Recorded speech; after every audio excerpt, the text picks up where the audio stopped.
Hello everyone and welcome back to Let's Play Bloodstained Curse of the Moon. In the last part, we went through 3 more stages, and now we're gonna go finish off the main playthrough. With easily the hardest stage in the game. Stage 7 is not to be messed with. Not only is it probably the longest stage in the game, even intentionally even on the shortest pathway, but this stage loves its bottomless pits. Something fierce. This is the point in my playthroughs where if I haven't lost characters for a life, this is where it starts to happen, because this place is not only extraordinarily vertically structured, but there's also a good amount of platform spam like this. So there's a lot of times where you just have to be at the mercy of the way that the stage itself is progressing. Similarly to the previous stage, though, the power-up is very, very, very early in it, because it's on the next screen. You either need to use Gebel or Miriam's jump to get to it, but you get the armor, which reduces the damage that any given attack does by 1. That means, for the most part, a lot of enemies are only going to be doing, or at least most attacks are only going to be doing maybe 1 damage, barring the larger enemies. Notable, though. It reduces damage by 1 unless it does 1 damage, in which case you still need to get punched for getting hit. I mean, come on. The length of this stage, though, does highlight one thing I think this game does a pretty good job of doing compared to any of the classic Castlevania games besides maybe Castlevania 4. And that's that they give you health restorative items at a pretty decent pace. Enough to the point where you still have tension in a lot of screens, don't get me wrong, but often enough to the point where you're never too far away, I guess is the way I want to phrase it. Either one of the secondary gimmicks of this stage is bookshelf Yoku blocks. I can't escape Mega Man even in the most drastic of different action platformers, it seems.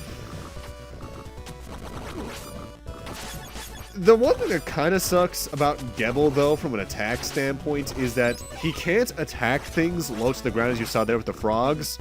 His bat attack can just do nothing about it. The only way you can attack things that close to the ground with him would be to turn into a bat and then dash through them. Which, at that point, you're just wasting ammo at that point. Though that does remind me, between parts I actually did think of one way to potentially dodge the desperation attack of the Bloodlust from last part. And that's to use the bat form and just fly up and dash through the skull when it shows up. That would probably take about... I'm actually not sure about the exact ammo consumption there. That might be... It's probably less than 20 just given the pace of it, but somewhere between 10 and 20 I'd estimate. We'll see what that top screen is later on, by the way. Because now it's time for us to go through another poltergeist fight. Only this one's notable because the person on the painting is just Iga Rashi, the guy who made the game. Well, the producer slash director, I think is his exact title. Either way, he's the reason Symphony of the Night is what it is, and we have a lot to thank him for. And I almost lost Gebel there. That is scary. It has the exact same pattern. The big change between this poltergeist fight and the one last part is that there's no little platform in the middle of the room for you to stand on to potentially get some more elevation for your attacks. You need to hit it when it's low on its movements or when it's about to attack you. With that said, when it comes to avoiding the poltergeist's attacks, Gebel's bat form and Miriam's jumps are pretty much the way to go. I'm not sure if Alfred's flame wheel sub-weapon would do anything there. I doubt it would, given the fact that, generally speaking, if something can pierce the flame wheel and touch you, it'll still do damage. For instance, the bite from Valak last part would still do damage to you, even if the fire breath can't reach you. Now, I caught the Frost Caliber earlier to get one pathway there, yes, but also to take this shortcut, because prior to this recording, I have never actually successfully done this shortcut. And it skips a good bit. That's about 5 rooms, maybe, skipped. It's pretty substantial, but welcome to my...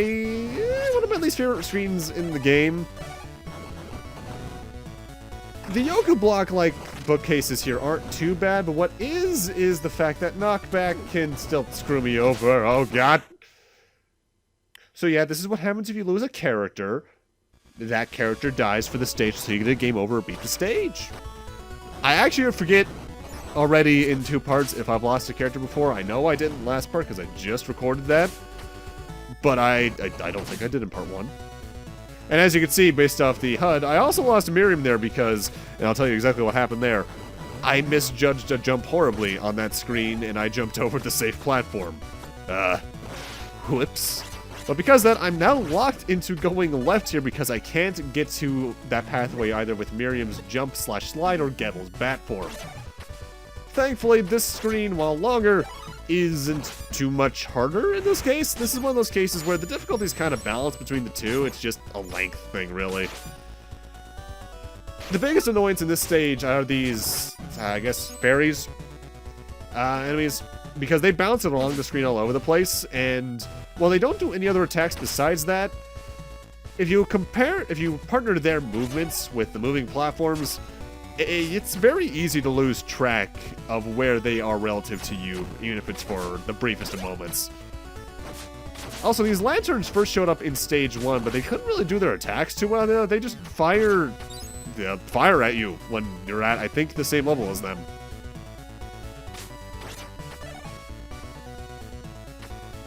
Stage 6's music is also really good. Curse of the Moon soundtrack overall, I believe I mentioned this briefly in part 1, is really nice. Gotta admit, though, compared to the games that it takes heavy inspiration from, the music isn't as memorable to me. Mind you, that could also be just a playtime thing, because I played this game a bit. Quite a couple times, honestly, between a couple of things. But if you compare it to, say, Castlevania 1 or 3, I have not played this nearly as many times, so it could just be the fact I haven't heard the music enough. With that said, I do love the credits theme, the final boss stage theme, the first stage theme, and this one, really. This screen here, though, brings something interesting to me. We're basically at the end of the stage now, if I'm recalling the timestamps correctly. But very often in this game, there are times where dying right before a boss won't put you in the room right before the boss. For instance, back in stage 4, dying at the boss takes you back to before the horizontal section where we got the upgrade in that stage. Either way, though, it is time for the boss of this stage. This is Boffin. While I really liked Andrielphus back in stage 5, this is probably my favorite boss in the game. And he's fast. His main attack is that he's going to shock the room all around you. I have to stand on the bookshelves. He's going to fire a couple of electric projectiles at you that you can destroy. Then he's going to target 4 out of the 5 platforms to destroy instantly. After bouncing around for a bit, he's going to target the last one and charge onto the ground, making one last little residue attack around him. Then he's going to shock a laser right in front of you. You can duck under, and then the fight loops from there. It's, again, a very simple pattern, but it's just really fun to dodge. His desperation attack, he's going to target the main 5 platforms. You need to stand on the central one. However, he's going to summon 3 more of him to target that last one and then kill himself doing that. The way you're technically supposed to dodge that desperation attack is to jump up, but at least here on normal mode, you can just walk off the platform and you're completely fine. And that's stage 6. One stage left. No, wait, that was stage 7. That was stage 7. I actually miscounted. Why did I say stage 6 earlier? No, this is stage 7. And now we're on to stage 8, the final stage of the game. Curse the Moon, indeed. Take a guess what the main gimmick of this stage is. If you thought it was the giant bug swarm, at least I think that's what that's supposed to be, you're right. It can kill enemies, it can destroy platforms. Do not get in the way of the bugs. Something I didn't notice for my first, 2 playthroughs, though, is that in a lot of rooms, you can tell roughly where they're going to show up just based off whether or not the background looks really tattered. Oh god, oh god, oh god, oh god, oh god. Climb down faster, old man. With that said, you actually have very little chance of getting hit there as long as you time your stair climbing correctly. I don't know exactly how to phrase this. Like the mainline Castlevania games, you climb stairs by pressing up and the direction that you're climbing. And you have to switch very quickly for those staircases to get off them without standing on the platforms first. Yeah, like right here. You can tell where the bugs are going to appear because the background is darker. With that said, there is actually one pathway in this stage, a shortcut, that I have never successfully taken because I'm an idiot. Essentially, to the right of the staircase here is a wall that if you climb the staircase and move forward a little bit, bugs will spawn and destroy this wall. However, you can see how there's a purple lantern right there, and I lost the ring of fire. No joke. Every time I get to this stage, that exact thing happens. If you think you can just come back downstairs and trick it out, no. That is something you can do freely in this game, by the way, usually, is just backtrack to another screen, especially whenever there's a route change, just in case, like, you got the sub-weapon you needed from the next purple lantern anyway. And that's something I've actually never tried to do in the main Castlevania games, because I seldom have a reason to backtrack. I don't think you can, but maybe, probably not. There is a hidden benefit to coming here, though, in that there is a health-restoring heart there. So in the case one of your characters took a beating from the enemies thus far for some reason, you have that. Also, I don't know why, but the background here reminds me of Castlevania Bloodlines, particularly the stage where you have that weird, like, mirror gimmick going on where you're standing on a platform, but the game reverses the graphics so that you're, like, standing on the bottom of it or something. I forget how to phrase it correctly. One of my least favorite stages in that game. And here you have to really gut it because, yeah, that's death behind us. And another shortcut I don't think I've successfully taken unless I got it in one of the next two playthroughs and just forgot about it, is that.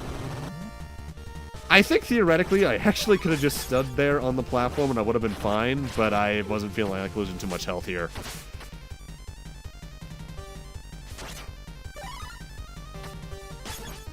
We are coming up on the end of the stage, though, but the end of this stage is a bit of a doozy for a couple reasons that we'll get into in a moment. Also, I'm only now realizing there's another enemy on top of that weird griffin thing. Huh, one of the lions that you can find in the stage is on top of that. There's always some weird details like that. You only really notice when you're looking at the game from an outside perspective and not actively playing it, because I can count a number of details like that I've counted over the years. Okay, so how do you like that other section we did before, but now we have to go up? This is probably some of the hardest platforming in the game, but I'm so used to this kind of tension that I can just get by it with no real problem without much fear. Something that I find odd that this stage does, though, is that more or less every enemy in it is technically a mini-boss. Like, that was, I think, an enemy we've never seen before. It's basically a great demon that can fly all over the place. But yeah, I don't know why they do that a lot. Except for this screen, which, as from last part, I heard y'all like the giant fleaman with the hawk stages from the original Castlevania trilogy. Well, guess what? Now you have invincibility. Have fun. That is easy, though. And now we're at the end of the game. However, you might remember a certain secret in the Castlevania games. You can jump over the staircase because there's a 2-gap block there with invisible platforms that leads to 4 or 5 health restorations, a max ammo, and, well, not a max ammo, a 5 ammo, and the electric sub-weapon. For all intents and purposes, this is here to make sure you don't get completely screwed over by the final boss. Additionally to that is the extra life, which respawns every time you die. With that said, on the first run especially, you're probably gonna need that one up a lot. Because it's time for the final boss, the Gremory.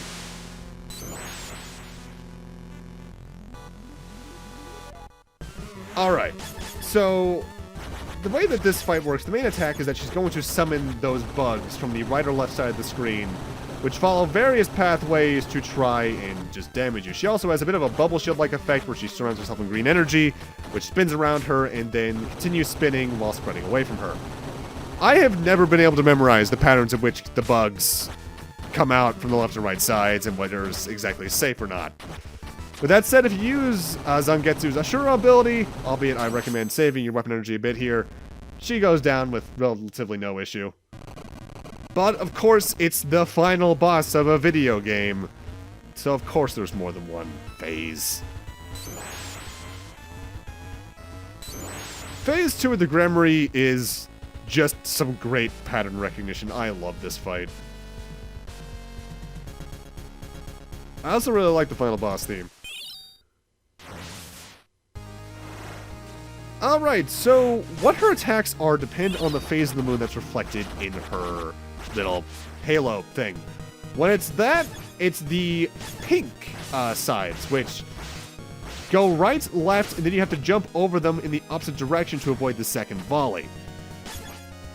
The full moon, she's going to summon 3 spikes, or 3 spears that pierce the ground, but then bulge a little bit where an eye pops out. You need to attack the eyes to make platforms, and then you would just use those to jump and attack the halo while she tries to murder you with a giant laser beam. Notable, the third spear, why do I keep saying spire? Does pierce where you're safe for the first 2, so you need to be quick on the movement there. But additionally, instead of having an eye platform, the third spear instead has lamps that can drop either weapon energy, particularly if you use Gebel, or sub-weapons. The third attack she has of note is if it's the opposite type of moon, I think it's a crescent moon in this case, she will use yellow sides. You'll see me dodge those like an idiot for a while. I think this playthrough, and even the second one, what you're supposed to do there is attack them. Here, stand in the middle and then jump over the brief volley of energy that moves up and then get to the edge of the screen. Otherwise, that moon is going to hit you in the face and you're going to act like Termina in the bad ending of Majora's Mask. And, well, it's not insta-kill, but you're going to be in some serious pain there. This fight has a lot of health, but it's really fun. I love this fight.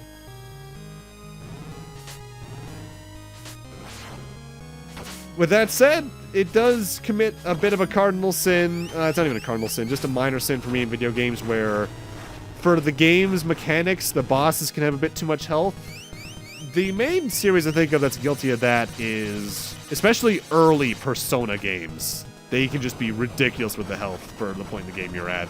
The final boss of Persona 1 in particular, I'm looking at you. Here's the yellow sides. Yeah, you're supposed to attack these, but for some reason I always think I have to bait them in a certain direction. No, you don't. You just attack them. Thankfully, due to the armor upgrade, I'm not taking much damage anyway, but still. With that said, this final boss, not much to fear. First playthrough, this was admittedly tense for me, but now, since I'm more used to the mechanics, it's not really much of anything. Hard, but doable. Very fun pattern recognition.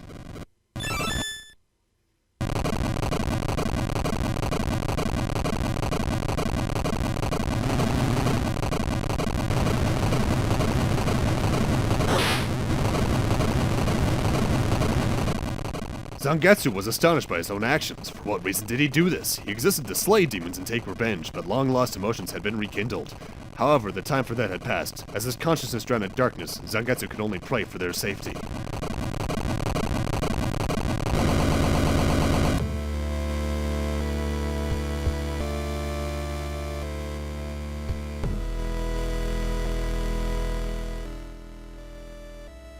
And so, in order to stop the new Dark Emperor, Zangetsu's allies plunged into battle again.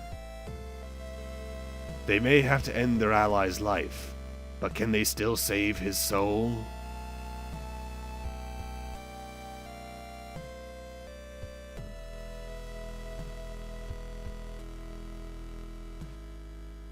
To be continued.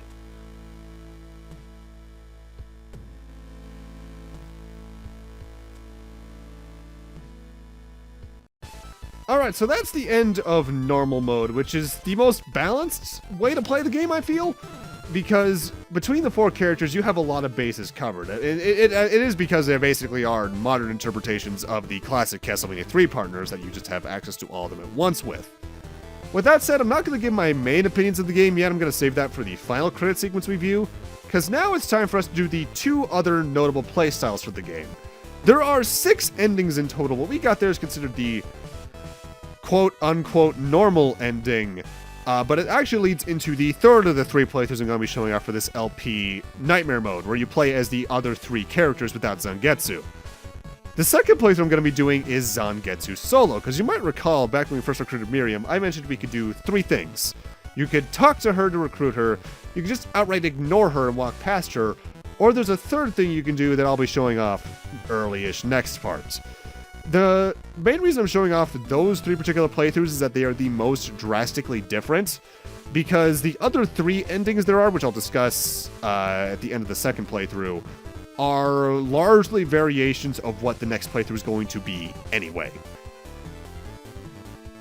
With that said, I love this credits piece. I like this game a lot. If I'm ever playing the game just impromptu, this is the playthrough I do, just because I find the combination of all 4 characters to be extraordinarily satisfying. But each of the other main playstyles does have its own merits. But I am only going to play those if I'm in a particular mood, I think is the best way to put it. But with that, I'm going to need to end this off here. Thank you guys for watching, have a great night, take care, and I'll see you guys in part 4 for the start of Zangetsu Solo. See you guys then.